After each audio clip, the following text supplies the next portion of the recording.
سلام، به کانال من خوش اومدین. گوشی پوکو ایکس NFC که برای ما اومد خاموش بود بعد اینکه سی پی یو ریوال شد. گوشی روشن شد، اما مشکل جدیدش این بود که بعد از روشن شدن 3 ثانیه ما لوگو رو داشتیم و بعد تصویر قطع شد. گوشی روشن می شد اما بدون تصویر.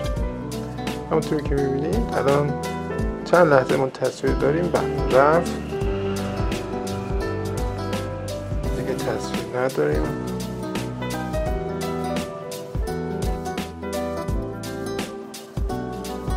در مواقعی که تصویر نداریم بهترین کاری که میتونیم انجام بدیم بریم سراغ کانکتور تصویر، اوم یا امپدانس پایه ها رو بگیریم. مولتیمتری که شما دارین ممکنه با اون چیزی که دارین مقایسه میکنید فرق کنه، ولی اگه گوشی سالم در اختیارتون هست به راحتی میتونید چک کنید و مقایسه کنید. هر دو با یه مولتیمتر مشکلی هم پیش نمیاد. به هر حال بعد از یه مدت اون اختلاف مولتیمتر شما برای شما مشخصه.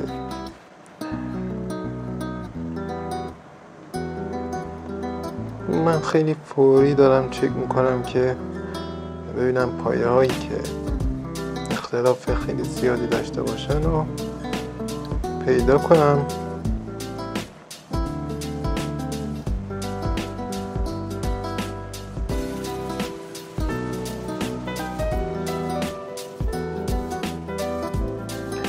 خب این پایه ها هم که مربوط به پایه های MIPI تصویر هست، جفت کنار هم و بینشون یه پایه گراوند دارن.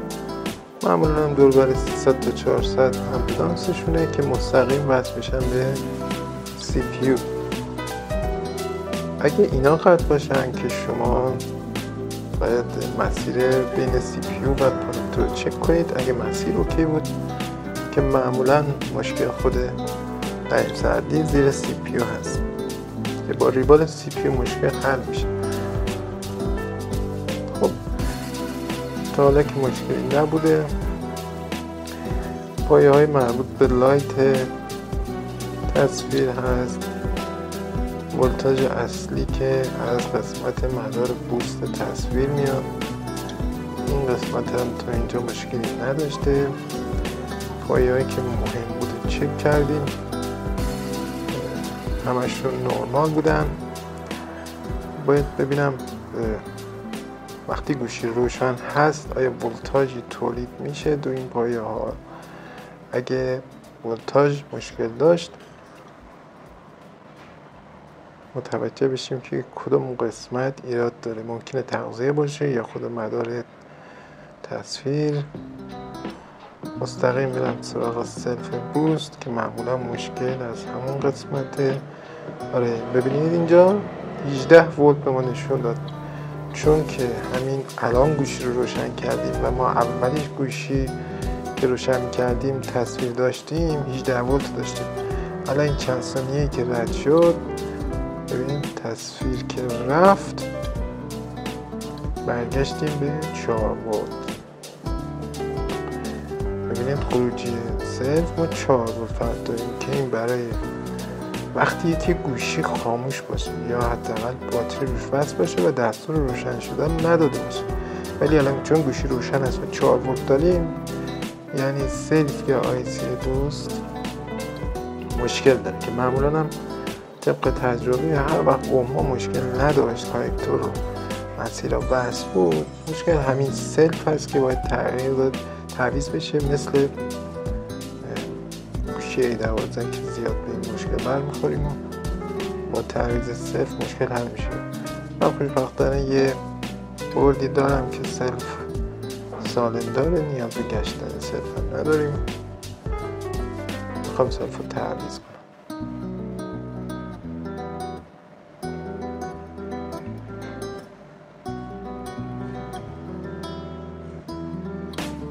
تشخیص سالم بودن سلف با مولتیمتر تقریبا غیر ممکنه، چون معمولا سلفی که خراب هست و کارش درست انجام نمیده از لحاظ مولتیمتر سالمه، یعنی دو طرفش به هم راه میره.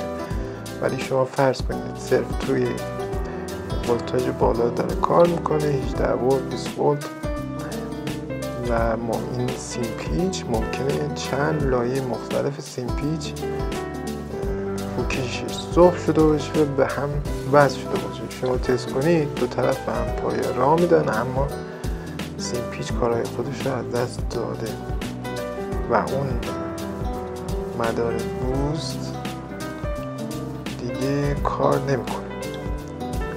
برای تستش باید LC آرمت داشته باشیم که متاسفانه برای کار ما خیلی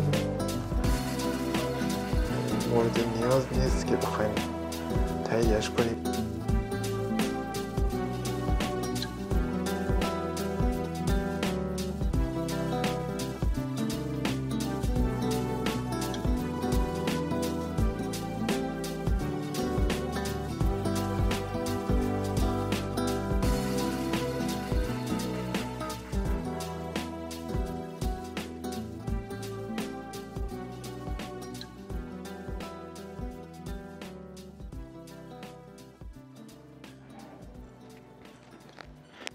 خب سلف تعویض شد. فقط من یه تست کوچیک میگیرم که اتصالی طرفاً پیش نیومده باشه، چون مدار لایت ولتاژ بالایی داره. ممکنه تو اولین تست اگه اتصال باشه مدار بسوزه و زحمتمون رو چند برابر کنه.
شبیه این مشکل توی گوشی سامسونگ A51 هم داشتیم. گوشی بعد از روشن شدن روی آرم میموند، تصویر میرفت ولی گوشی روشن میشد که مشکل از برد نبود و با تعویض LCD مشکل حل میشد. حالا بعدها راه حل جدیدی هم اومد و ما تونستیم با یک سیم کشی ساده مشکل رو حل کنیم. برای همین توصیه میکنم که با LCD دیگه هم قبل شروع کار تست کنید. خب مشکل ما به نظر میاد حل شده باشه. منتظر آرم دوم هستم. بله آرم دوم هم اومد. ممنون که تا انتهای ویدیو با من همراه بودین. اگر این ویدیو براتون مفید بود ممنون میشم که با لایک و سابسکرایب از من حمایت کنید و همچنین نظراتتون رو در کامنت ها بنویسید تا در ویدیوهای بعدی ازشون استفاده کنم. به امید دیدار.